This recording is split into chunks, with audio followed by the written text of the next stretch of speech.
Welcome back to BragWorthy Culture. Today, we get a return guest, one of my favorites of all time in the podcast, Alex Frommeyer, or Fro, as now I call him because we're bros and we're hanging out for a second time. So, Fro, welcome back to the podcast. It's good to see you, man. And yes, you have earned Fro status, which everybody gets, by the way, on their first time meeting me, but Yeah. especially true in this case. It's good to see you. Yes. If you're listening and not watching, you don't have video. I want to let you in on how I run a particularly bald man. But that is short for Fromeyer, but it is an ironic nickname. And Alex, or Fro, excuse me, has been a really great guest of ours. We actually just talking to the folks that help us produce our podcast and seeing that your episode was the top listened to episode that we've had, actually your previous episode. So thank you for that. It's a big deal to us. And just really appreciate the perspective, the depth of the conversation, and very much looking forward to jumping in again. So the obvious question, since it's been about 1 year, almost the day since we spoke last, what has happened since we spoke? What has happened with your company that had one name and now it has another name? We're going to talk about the rebrand a little bit, but walk us through the last year, just from a standpoint of where you've taken the company. Yeah, well, it's great to be back. And a lot's happened since, the past year. Probably the two most notable things for us is just the sheer growth of the business. Since last October, we've added 150 roles to the Beam team. So we were at, 250, something like that around the business, Wow. all in, and now about 400 Beamers. Which is amazing. And we're adding roles across. We just opened a new office too. This is actually my first time setting up in this physical space too. So we've got a new office. Everything's like open. People are starting to flow back in, and there's a lot more of us now, which Yeah. has been tremendously fun. So we've been building out our engineering teams, our sales teams, our marketing team, and a bunch of other bespoke roles across the business because we've had new products and a whole new approach to how we're orienting ourselves in the market. So also this summer here, this is probably 90 days ago now, we rebranded the business from Beam Dental to Beam Benefits. And as a rebrand, is relatively significant, but really what it says about where we're going as a company is really where the magic is. Beam Dental was a company almost completely focused on a differentiated approach to dental insurance for small businesses around the country. And Right. guess what? We still do that. Nothing's changed on that front. But Beam Benefits is really about us opening up our ambition as a company to help solve not just one problem, the dental problem for small businesses around the country. We want to solve the employee benefits problem for employers all over the country. Yeah. And we're incredibly excited about the opportunity to help digitize and modernize the industry at large, and to help a very, in our view, unloved customer segment get a really great experience when they think about their employee benefits. It should really be a part of your culture. I think we're going to talk about that today. Yep. Part of your company's culture is your benefits and how you offer and orient those benefits to your team. So we're really Yeah. excited about that. Lots of exciting initiatives around the walls these days. Yeah, we're always going to talk about culture on this podcast, but my question is, and again, and I say this a lot on the podcast, but it's a bit of a selfish question because I've got, I'm behind you on the progression through the startup world. We just finished a Series A. We're about 70 people, right? And I'm just so curious what it looks like to go from 250 people to 400 in a very short time while doing a rebrand. And specifically, I guess my question is, was it actually helpful to you as you grew so significantly, 40% more employees while rebranding? Is that actually like the newness of those two things coming at the same time? Was that actually a positive, or was it just like compounding two big challenges to both rebrand and hire in a lot of people at one time?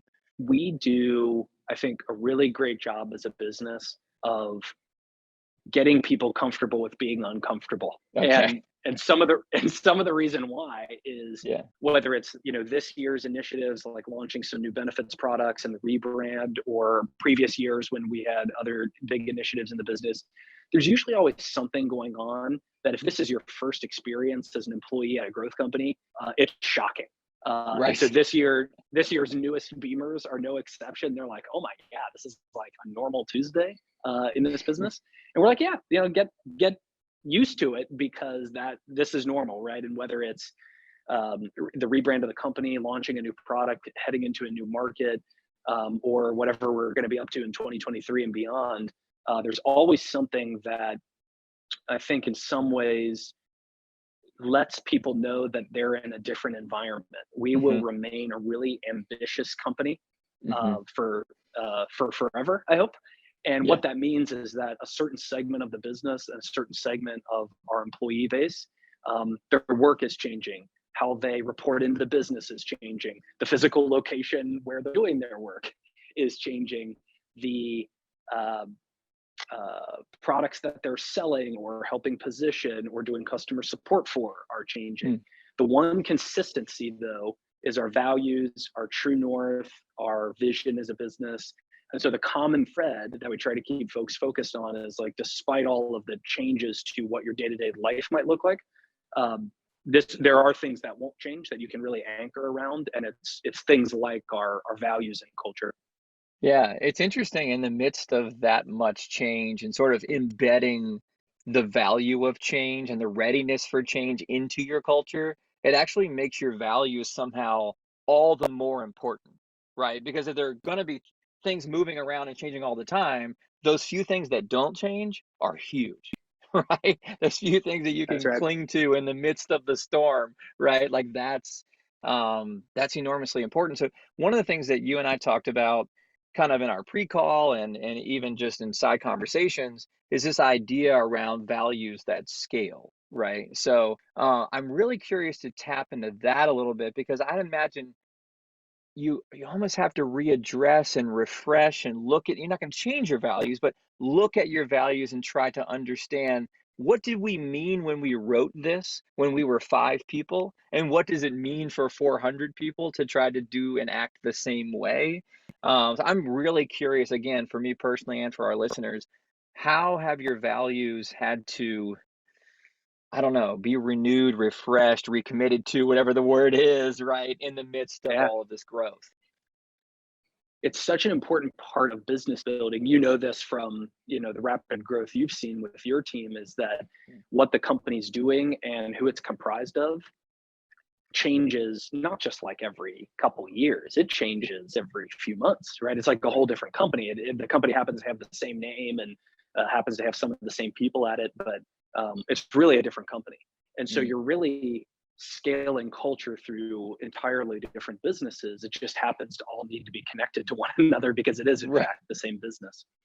And so the way this is often expressed, I think this is like one of the key things I've learned over the years, is that culture should change. Mm. And yet that is typically connotated negatively. You'll Mm. hear people say this all the time. They'll say, well, I really loved such and such business, but then the culture changed. And it's always said in a way that implies Right. that the culture changed for the worse. Usually what it means, and I'm sure there are cases where, the company loses sight of its core Yeah. values, or falls, truly falls apart. But in more cases, all that person is trying to express is the company culture changed because the business changed, Mm. and the culture needed to change with it. Right. So in my view, it's not about should the culture change or not. The culture is going to change, because what the business needed 1 or 2 or 5 years ago is different than what it's going to need 1 or 2 or 5 years from now. Mhm. Mhm. The key is you have to be messaging how the culture is changing as it's changing. Got it. Because what that person, when they say, oh, I loved working for this business and then I left because the culture changed, what Mm. probably happened is the company had new needs, and the leadership didn't point at those new needs and call them out proactively. And Right. so then the culture changed in a way that was a surprise to that Mm. person. And so they left. They're like, I don't like what's happened here. And really, they feel surprised. They feel like they weren't part of it. They feel like the company's left them. They haven't left the company. Yeah. And so what we try to spend a lot of time doing is articulating the culture, because Right. it's going to keep changing. So I view my job, part of the CEO's job in my view, is the chief culture officer as well. Mhm. I view my job as I'm the observer of the culture, and then I try to bottle it all up and then articulate it back to the company. So if we're together in an all hands, for example, I'm going to be spending a certain amount of that meeting proactively addressing how the culture might be changing, or ways that if you're relatively new in the business, you might experience things. We Okay. start this in your onboarding. So first week at Beam, I'm going to spend time with every new person joining the team in an explicit effort to try to, I guess, indoctrinate in a way, but really like teach Yeah. some In a of the key positive sense. Yeah. principles. Yeah. Yeah, in a positive sense. Yeah. But I want everybody to really understand some of the basics, right? You don't have to know everything day one, but Yeah. we want people to be onboarded into the culture just as much as Mm, onboarded into, their, the training of their job itself. sure. Right. Because yeah, as much as you guys are growing and changing, rebranding, tackling new markets, their job might change just as fast as the culture, or faster, right? So it's one You thing to got it. go, hey, here's your job description, but job description might be different in 6 months, right?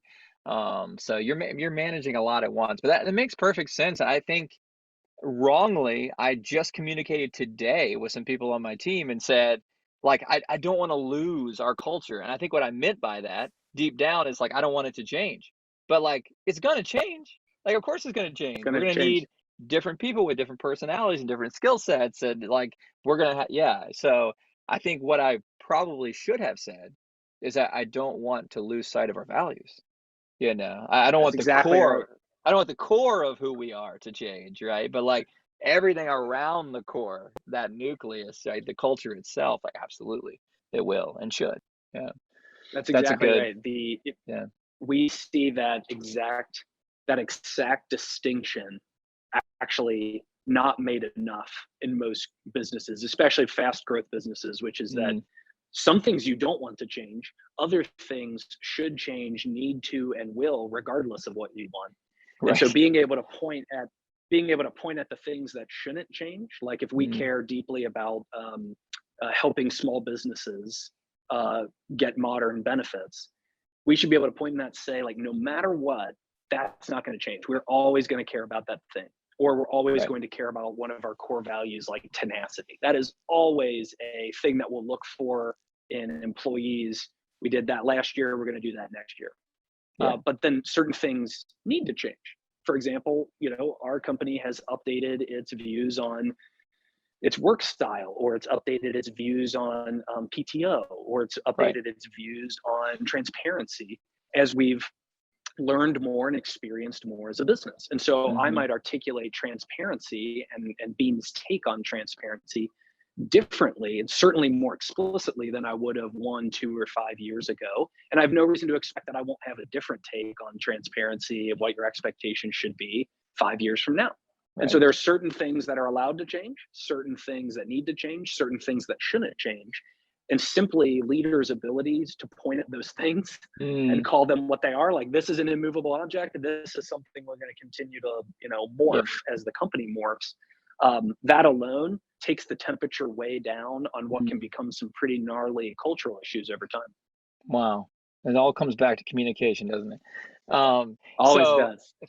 so thinking about what you just said around meeting with people in their first week, spending time personally, right? Even at the scale of 400 employees and counting, you're still doing that. But I would imagine 4 years ago, let's say, you would spend time with them that first week and their second week and their third, right? And in perpetuity, right? But now, probably not, right? 400 people, chances are you're going to see them periodically, you catch them in the hallway, try to have as many conversations as you can, but you're not personally going to have a deep relationship with every single of the 400 people in the company. Therefore, and this is what I'm going through, which is why I'm asking the question again, selfishly, you have to trust leaders beneath you, folks probably another level again, managers and so forth, that they are carrying the cultural banner, they're carrying the values, they're pointing, to use your word, at the things to say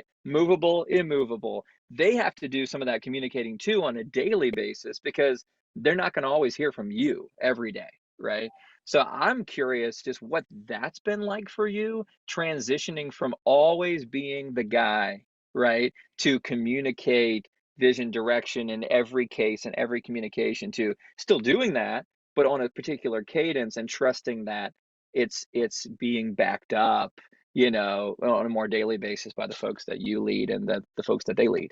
What's that been like? Has The that been scary? Yeah, scary is a great word for it. I think it's one of the true deep meta challenges of scaling a company. And it really Mm, doesn't come up, actually, like this specific subject doesn't come up, I think, as often as it should in, like the tech ecosystem. I think we talk hmm. a lot about how to scale product or techniques on how to market things differently or better. Right. And to a degree, the ecosystem traffics a bit in certain cultural topics, but how to delegate effectively, build leadership teams that scale your culture into teams, and then how culture needs to be proxied top down and bottoms up, I think Right. is poorly understood. And I would say I'm Mm, still very much on a learning journey here too. yeah. Literally earlier this week, our people and HR team was together talking about 2023 goals, and one of them for us is this exact thing, which is uh, I'm doing so much of the top down stuff, Hmm. convening meetings. I'm doing cultural roundtables. I'm helping onboard new people. I'm doing all hands. I've got a culture deck. I'm constantly talking about our values, employer branding as Right. we hire additional people. We're doing a lot at my Yeah. level. Right. We are not doing enough at other levels of the business. Hmm. How does that Hmm. little decision that our customer success team makes today, how does that incorporate the big picture? How does that incorporate our core values? Does it? Yeah. And we are not, as a business, we're not interested culturally in policing that sort of day-to-day activity. Hmm.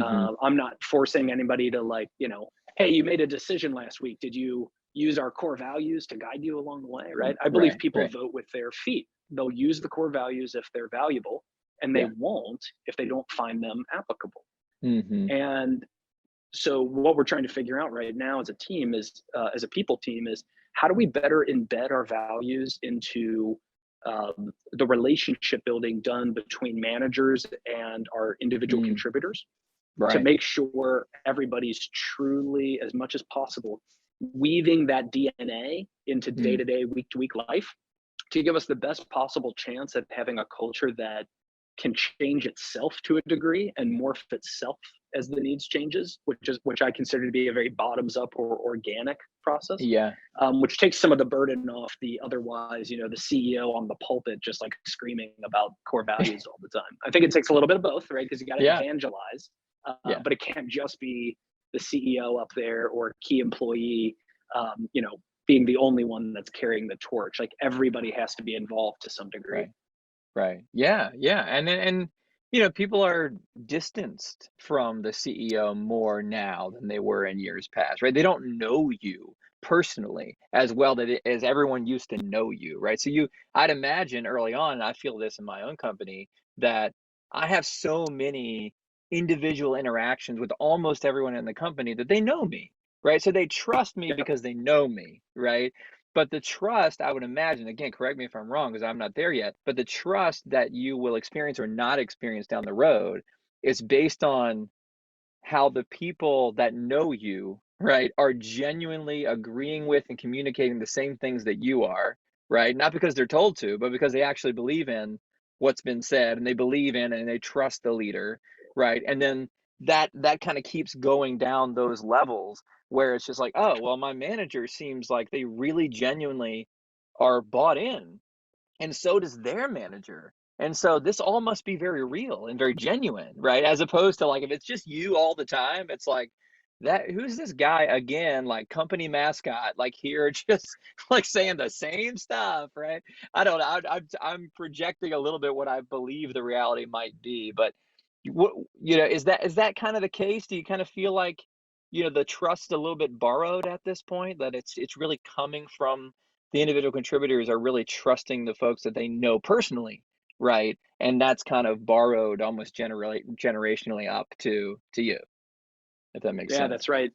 That's exactly right. And Yeah. we had a situation just play out, like, in the past 60, 90 days that I think perfectly demonstrate this. We had a Hmm. long-time employee, so maybe with us 5, 6 years, Oh wow. ancient in startup land, right? Yeah, yeah. Um, so a long-time employee, director level in the business, a well-respected leader, somebody that has been around long enough that they also have a lot of relationships and trust in the business. And I Right. have a great personal relationship with them because of when they joined and how close those early relationships are. And ultimately, between me and this person was introduced a relatively new leader. Okay. And so now we don't spend as much time together. That's natural. Right. But the new leader and I are highly aligned all Mm. the way through. And some strategic things came up 90 days ago that the director, the longtime employee, was not aligned with, Hmm. and had heard the story of the strategy and where we're headed only through that new leader. And the Ah, trust bond hadn't formed between the two of them because it was a relatively new relationship, and right. stylistically they're a little bit different, right? Differing personalities, Yeah. and it was starting to become a problem. And Mm. I had been just staring at this problem. I had been getting updates on it from this new leader, and they were really struggling to, like, I can't figure this other person out. And I'm like, I feel like I've got them totally figured out. We've been together for 5 years. I totally get it. And That's so I ended great. up grabbing doing a little happy hour with the longtime employee. Yeah. And like we always do, one of our principles is we drive right at our problems. We don't fix Mm. things by ignoring them. We fix things by driving at them, really putting it on the table and having the real discussion. And so we Right. had the real discussion.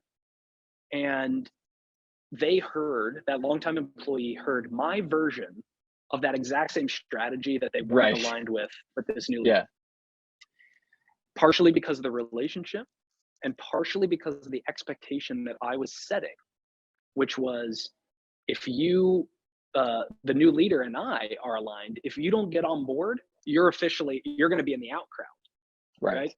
So it's time to get fully on board Mm. with the direction we're going in because everybody else is already there.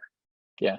And it had this remarkable effect that not only did that longtime employee totally change how they aligned to this specific strategy, which isn't Yeah. even that important. It's just like, it's about Right. the alignment itself.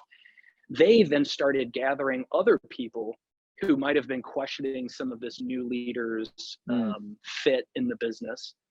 And the longtime employee started saying, guys, it's all good. I talked to Fro. We're all good. Everybody's We're on the good. same page. We're all Right. rowing in the same direction. And so the Mm. point isn't that, my version of this strategy and how I pitched it is any different or better than this other leader. Right. The point is that trust takes time to develop. Yeah. Getting people truly aligned is critically important, and that the culture is subject. It's this very malleable object, and you can have this incredible effect on it by introducing an expectation. And what I was leaving that longtime employee with is, there are no sacred cows in this Mm. business. So even though I trust you, and even though you've been here for a while, if you don't align, you might find yourself not at the business anymore pretty quickly, right? Right. And I didn't have to say any of those words out loud, but that was clearly understood Yeah. through the nature of the conversation. And so Right. getting people, that's a very authentic culture, right? It's very Yeah. clear how this works, right? We all need to be rowing in the same direction. You haven't earned the right to be a rogue agent just because you've been around a while. It's Hmm. important that everybody does pick up their paddle and begin making progress in the way that the business needs. And it's this really remarkable thing because you can see how, in those moments, those anecdotes, how much culture matters. Because this has Yeah. nothing to do with this person's talent. It has nothing to do with the talent of the new leader either. It has Right. everything to do with, can we get everybody rowing in the same direction, and can we keep everybody rowing in the Mm. same direction? Hmm. I would imagine. Thank you for that story. That's just such a great illustration, and a very real example for our listeners and for me to kind of imagine. I can imagine that quite easily, and have experienced some similar things. However, what I have not done a ton of yet, we've done some, is layer new people in, right, that are above those that have been around a little while, right? Which is kind of what happened in that situation. That seems like a natural place for some conflict to take place or from some distrust, even if it's not merited whatsoever, right? To bubble up because, well, I felt like I had a direct tie to this person and now there's somebody in between and I'm spending less time, like you mentioned, which is natural, right?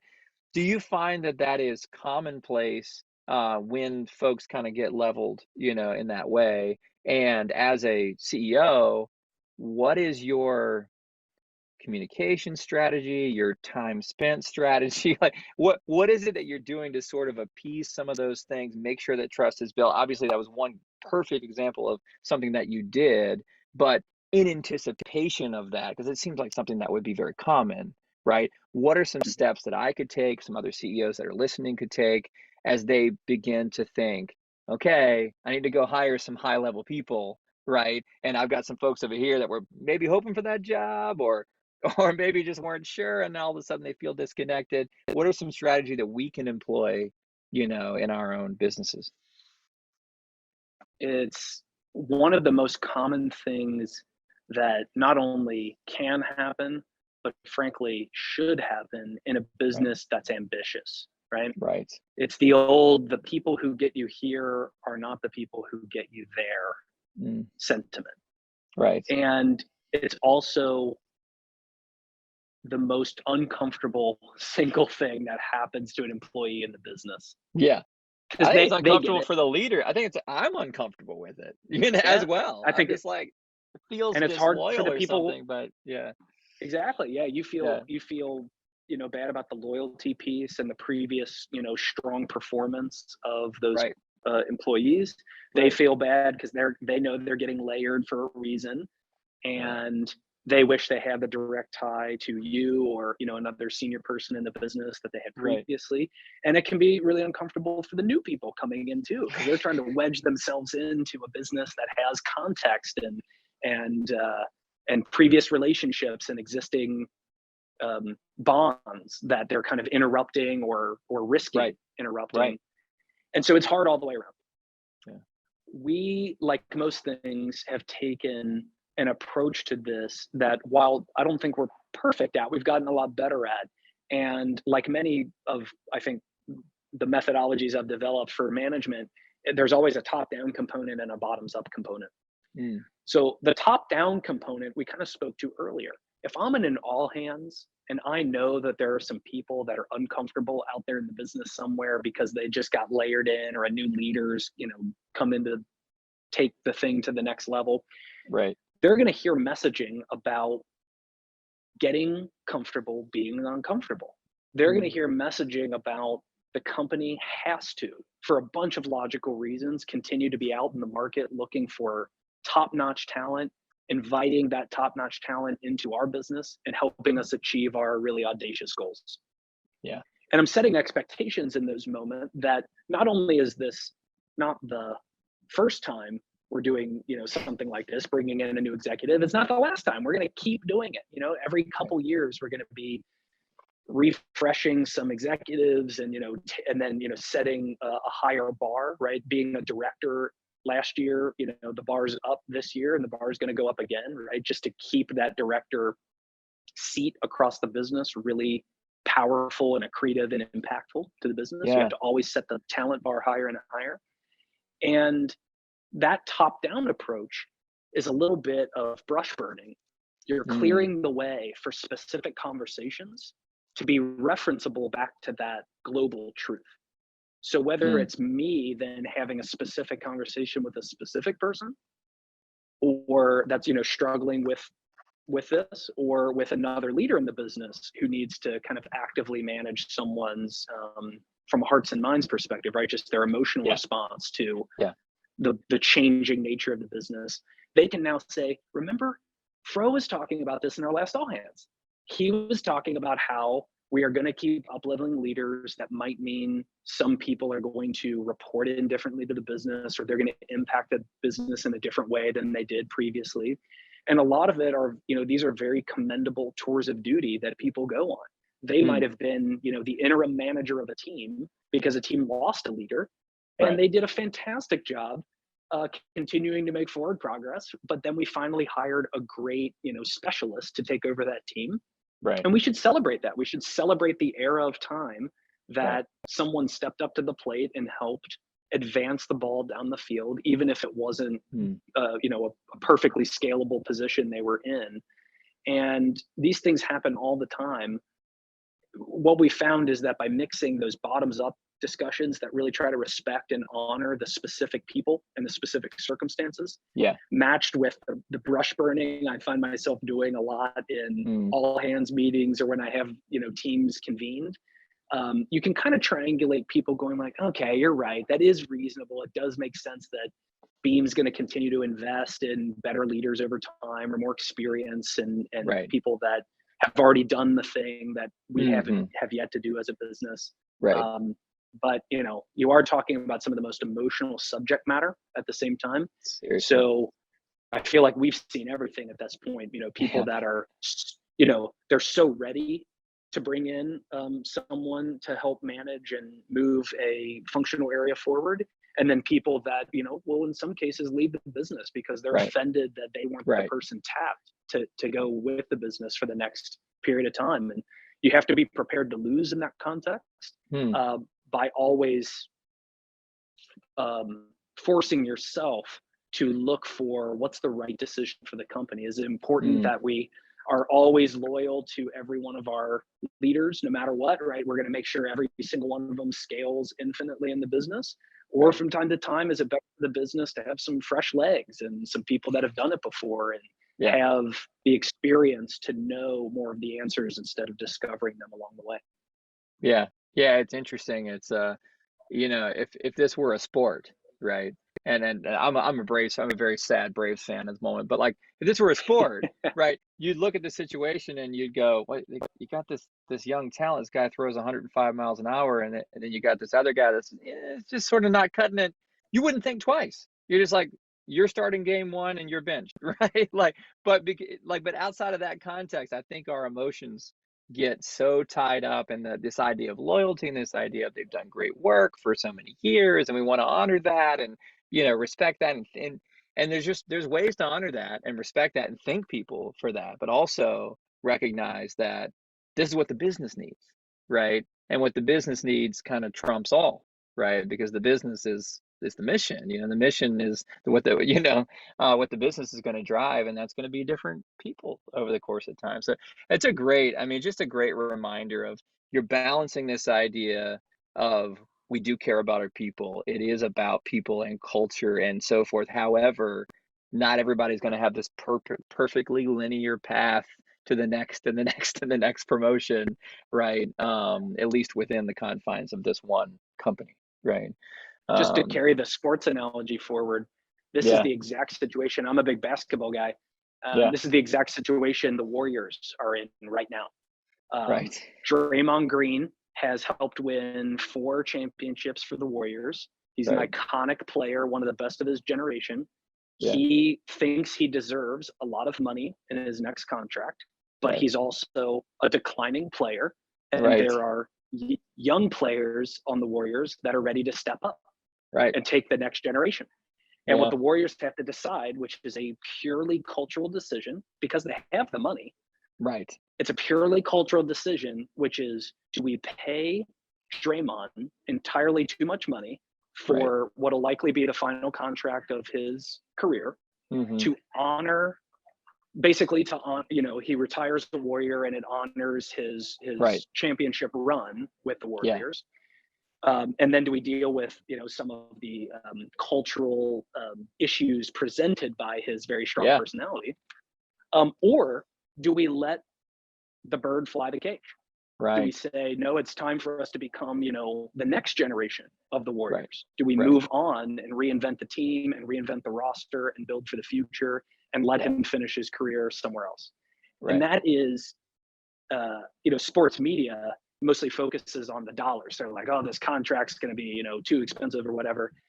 Nobody, I know for sure, nobody at the Warriors front office is worried about the money. They're Right. worried about the culture because they're Yes. trying to accomplish a very specific set of things to set the Right. Warriors up for future championships. Right. And that Yeah. is such a fascinating microcosm of what tons of companies go through all the time. Yeah. Yeah. Man, really awesome discussion. I mean, I appreciate the specific examples. I appreciate the wisdom from your experience and what I'm learning from the conversation. And I know our listeners are just eating this content up as they did the first episode that we did together. Is there anything you'd like to close with, just whether it's around the story of the rebrand, whether it's any advice to the listeners around like, hey, if you're growing quickly, watch out for this or that, right? Pitfalls that might be standing in our way. Anything that you'd like to close with, Fro? One small thought that I think wraps up what's been a really fun discussion is, Yeah. especially for a growing business, if you're growing a business right now, you're growing a business in either something that's literally a recession or it's basically a recession, right? Yeah. It's a market that is volatile and tricky to figure out. And Yeah. so I've had tons of conversations with founders, CEOs, other business leaders over the past few months, which is something I'm doing more and more of, um, making sure or trying to make sure that the business leaders don't lose sight of the culture building moments provided by shitty markets, basically. Right. Yeah. And the reason why is what I noticed about previous tough moments our business has gone through over the years Yeah. is I would find myself so concentrated on making sure there's enough, money in the bank or doing the fundraise that helps us, survive as a company, or Hmm. we got to just get to this, sales milestone or whatever. So focused on the business results during tough times that I would forget about culture building during the tough times. And Mm. what turns out to be true is that when you have everyone's attention, if you want to maximize the amount of attention you're getting in terms of Right. people really not just hearing your message, but truly Yeah. listening to your message, Right. Tuned in. Yeah. wait until you let go of a really senior person in the business. Wait until a major thing breaks in the business, right? A failed Hmm. product launch, company runs out of money or is about ready to run out of money. Sometimes layoffs and rifts, a lot of Hmm. which are happening right now because of the just macro business conditions. When those moments happen, they're terrible things, obviously, but there's always a way to take advantage. And what I just had a founder that I know well had to do a layoff, unfortunately, a couple weeks ago. And what I was telling her is the day after the layoff, everyone remaining, you have their full attention. I Yes. mean, completely undivided. Why? Because something kind of traumatic just happened to the business and people are wondering if we're going to make it or not. And, Right. if they're next, right, is there going to be another layoff, that Yeah. sort of thing. And so if you need to land a point about culture, or if you need to make other changes to the business, or there are some other band-aids you need to rip off, Mm. do it right Now's then. the time. Right? Because people are fully engaged, fully Yeah. ready to go and make whatever needs to happen in the business. And those can sometimes be missed opportunities because you're so worried about all the other stuff going on Totally. that once you're in band-aid ripping season, rip all the band-aids, do it all at Mm. once. And people, you'll find people then glob on to those cultural truths that you're Mm. emphasizing, and you'll build a more tightly bonded team. We went through a riff back in 2016, and some of my closest personal friends, and certainly some of our longest serving, most loyal, and most amazing employees, were the people that remained after that riff. We became Mm. so tight as a group Right. that, Right. that's a bond that kind of scales infinitely because we went Mm. through that experience together. And I know a lot of people are out there having that experience right now, and it's Yeah. easy to look at it for all the negative attributes, but Right. there's also a very positive externality that can come out of it. Yeah. I mean, how good entrepreneurs are we if we're not looking for opportunity in everything, right? That's kind of our job. That's right. So that's a great reminder that there's opportunity in this market and in whatever conditions the macro or our individual business is experiencing. Well, Fro, thanks so much again for your time. And, I would venture to say we might even have you back for a third time. This is so much fun. But really, really appreciate it. I know how busy you are. I know how much you have going on, new office, new new brand, 150 new hires. It's just insanity. You seem to handle that with a ton of grace. So appreciate it. Thanks so much for being here. Thanks, man. Thanks for having me back. All right. Thanks for listening to BragWorthy Culture. We'll see you next time. Bye-bye.